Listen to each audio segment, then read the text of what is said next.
ഇന്ന് ഞാൻ സംസാരിക്കുന്നത് പശ്ചിമ ബംഗാളിൽ നിന്ന് കേൾക്കുന്ന വളരെ വിചിത്രമായ ഒരു വാർത്തയെക്കുറിച്ചാണ്. നമ്മുടെ പ്രധാനമന്ത്രി നരേന്ദ്രമോദിയെ ഏറ്റവും വലിയ നുഴഞ്ഞുകയറ്റക്കാരൻ എന്ന് വിളിച്ചിരിക്കുകയാണ് ബംഗാൾ മുഖ്യമന്ത്രി മമതാ ബാനർജി. കേൾക്കുമ്പോൾ തന്നെ ഞെട്ടുന്നില്ലേ? രാജ്യത്തെ നയിക്കുന്ന ലോകം മുഴുവൻ ആദരിക്കുന്ന ഒരു പ്രധാനമന്ത്രിയെ നോക്കിയാണ് മമത ഇത്തരമൊരു തരം താണ പ്രയോഗം നടത്തിയിരിക്കുന്നത്. എന്തൊക്കെയാണ് മമത പറഞ്ഞതെന്നും അതിന് പിന്നിലെ രാഷ്ട്രീയ അജണ്ട എന്താണെന്നും നമുക്കൊന്ന് വിശദമായി നോക്കാം. മമതയുടെ പ്രസംഗത്തിലെ പ്രധാന പോയിന്റ് ഇതായിരുന്നു. അവർ പറയുന്നു, മോദിജി നിങ്ങൾ സൗദി അറേബ്യയിൽ പോയി കൈ കൊടുക്കുന്നു, ദുബായിൽ പോയി കെട്ടിപ്പിടിക്കുന്നു, എന്നാൽ ഇന്ത്യയിൽ എത്തുമ്പോൾ പേരുകൾ മായ്ച്ചു കളയുന്നു എന്ന്. ഇവിടെയുള്ളവരെ നിങ്ങൾ നുഴഞ്ഞുകയറ്റക്കാർ എന്ന് വിളിക്കുന്നു. യഥാർത്ഥത്തിൽ നിങ്ങൾ തന്നെയാണ് ഏറ്റവും വലിയ നുഴഞ്ഞുകയറ്റക്കാർ എന്ന്. നോക്കൂ, എത്ര പരിഹാസമായ വാദമാണിത്. വിദേശ രാജ്യങ്ങളുമായി നല്ല ബന്ധം പുലർത്തുന്നത് ഭാരതത്തിന്റെ സാമ്പത്തിക വളർച്ചയ്ക്കും സുരക്ഷയ്ക്കും വേണ്ടിയാണെന്ന് ഒരു മുഖ്യമന്ത്രിക്ക് ഇനിയും അറിയില്ലേ?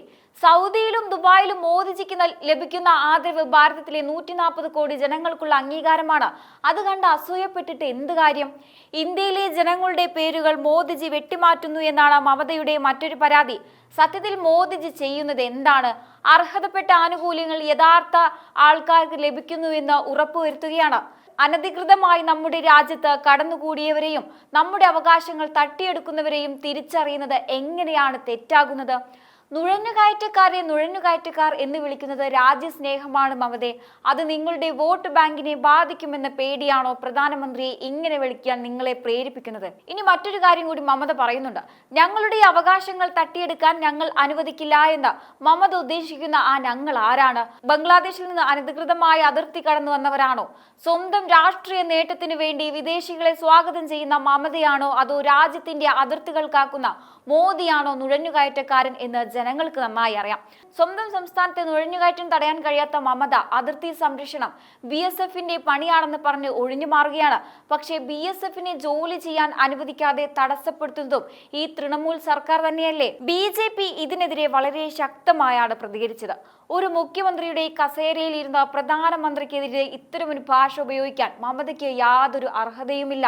പരാജയ ഭീതിയിൽ നിന്നാണ് ഇത്തരം വാക്കുകൾ വരുന്നത്. ബംഗാളിലെ ജനങ്ങൾ ഇപ്പോൾ ഉണർന്നു കഴിഞ്ഞു.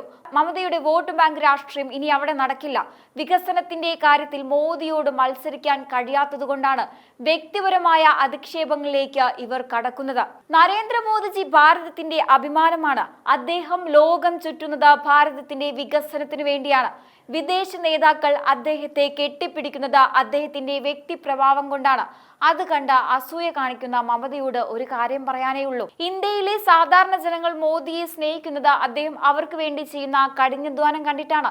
ആ ജനസ്വാധീനത്തെ തകർക്കാൻ ഇത്തരം വില കുറഞ്ഞ ആരോപണങ്ങൾ കൊണ്ട് സാധിക്കില്ല എന്നാണ് ജനങ്ങൾ പറയുന്നത്.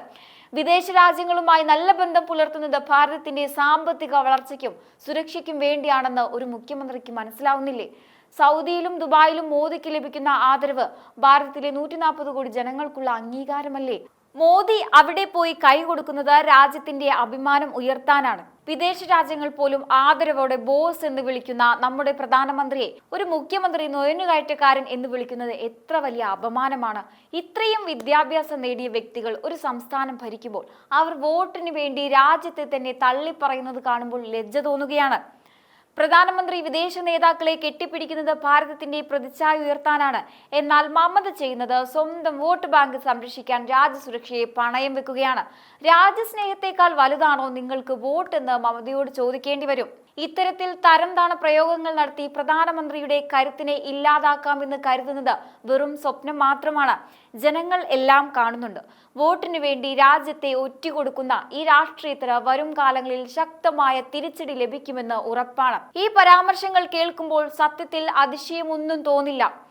കാരണം അവരുടെയും അവരുടെ പാർട്ടിയുടെയും പതനം പൂർത്തിയാകാൻ പോവുകയാണ് എന്നതിന്റെ വ്യക്തമായ തെളിവാണ് ഇത്തരം നിലവാരമില്ലാത്ത വാക്കുകൾ. വോട്ട് ബാങ്ക് രാഷ്ട്രീയത്തിന് വേണ്ടി സ്വന്തം രാജ്യത്തെയും രാജ്യത്തിന്റെ പ്രധാനമന്ത്രിയെയും അധിക്ഷേപിക്കാൻ ഇവർക്ക് എങ്ങനെ സാധിക്കുന്നു എന്ന് ഓർക്കുമ്പോൾ ലജ്ജ തോന്നുകയാണ്. ഈ ഭയത്തിന് പിന്നിൽ കൃത്യമായ ഒരു കാരണമുണ്ട്. കഴിഞ്ഞ തവണ നന്ദിഗ്രാമിൽ മമതയെ വിറപ്പിച്ച സുവേന്ദു അധികാരിയെ ഇത്തവണയും BJP ശക്തമായി തന്നെ നിർത്തിയിരിക്കുകയാണ്.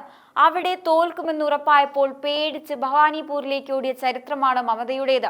ആ തോൽവിയുടെ ഭയവും രാഷ്ട്രീയമായ തകർച്ചയുമാണ് ഇപ്പോൾ പ്രധാനമന്ത്രി മോദിയെ നുഴഞ്ഞുകയറ്റക്കാരൻ എന്ന് വിളിച്ച് ആക്ഷേപിക്കാൻ അവരെ പ്രേരിപ്പിക്കുന്നത്. സുവേന്ദു അധികാരി ഉയർത്തുന്ന വെല്ലുവിളിക്ക് മുന്നിൽ നിൽക്കാൻ കഴിയാതെ വരുമ്പോഴാണ് ഇത്തരത്തിൽ സമനില തെറ്റിയതുപോലെ സംസാരിക്കുന്നത്.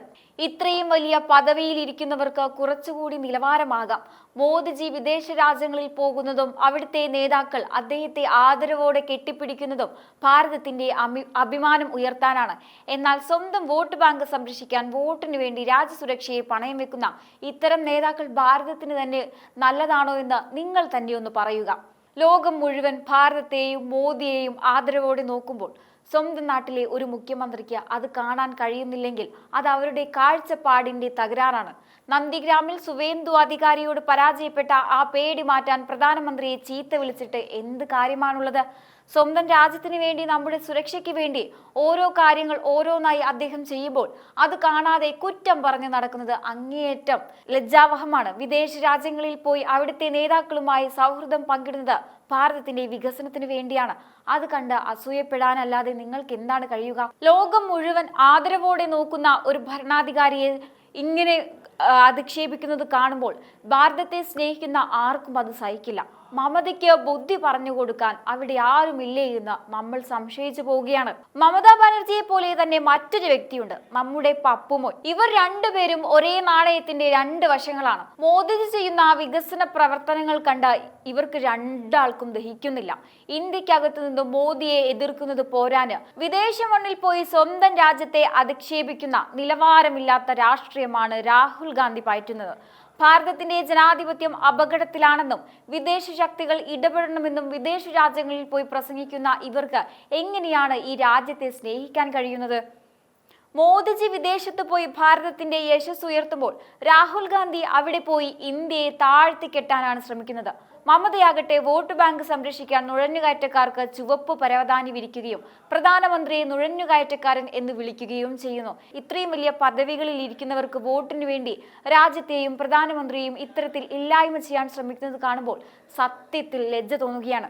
സ്വന്തം രാജ്യത്തിന് വേണ്ടി, നമ്മുടെ സുരക്ഷയ്ക്ക് വേണ്ടി മോദിജി ഓരോന്ന് ചെയ്യുമ്പോൾ അത് കാണാതെ കുറ്റം പറഞ്ഞു നടക്കുന്നത് അങ്ങേയറ്റം തരം താന്ന ഏർപ്പാടല്ലേ? നന്ദിഗ്രാമിൽ സുവേന്ദു അധികാരിയോട് പരാജയപ്പെട്ട ആ പേടി മാറ്റാൻ മമത പ്രധാനമന്ത്രിയെ അധിക്ഷേപിക്കുന്നു. എന്നാൽ രാഹുൽ ഗാന്ധി ആകട്ടെ തുടർച്ചയായ തിരഞ്ഞെടുപ്പ് തോൽവികളുടെ നിരാശ തീർക്കാൻ വിദേശ മണ്ണിൽ പോയി ഭാരതത്തെ ഒറ്റിക്കൊടുക്കുന്നു. അധികാരം നിലനിർത്താൻ വേണ്ടി എന്ത് നിലവാരമില്ലാത്ത കളിയും കളിക്കാൻ തയ്യാറാകുന്ന ഇവർ രണ്ടുപേരും വരാനിരിക്കുന്ന കാലങ്ങളിൽ വലിയ വില നൽകേണ്ടി വരും. ഭാരതത്തിലെ സാധാരണ ജനങ്ങൾ ഇപ്പോൾ എല്ലാം കാണുന്നുണ്ട്. കണ്ണു തുറന്നു നോക്കിയാൽ മോദിജി ഈ രാജ്യത്തിന് വേണ്ടി ചെയ്യുന്ന വികസനങ്ങൾ ആർക്കും മനസ്സിലാവും. അത് കാണാൻ നിങ്ങൾ ആ രാഷ്ട്രീയ കണ്ണട മാറ്റിവെച്ചാൽ മാത്രം മതി. എന്തായാലും ഈ ഒരു വിഷയത്തെക്കുറിച്ചുള്ള നിങ്ങളുടെ അഭിപ്രായങ്ങൾ കമന്റ് ബോക്സിൽ രേഖപ്പെടുത്തുക. മറ്റൊരു വിഷയവുമായി വീണ്ടും കാണാം. നന്ദി.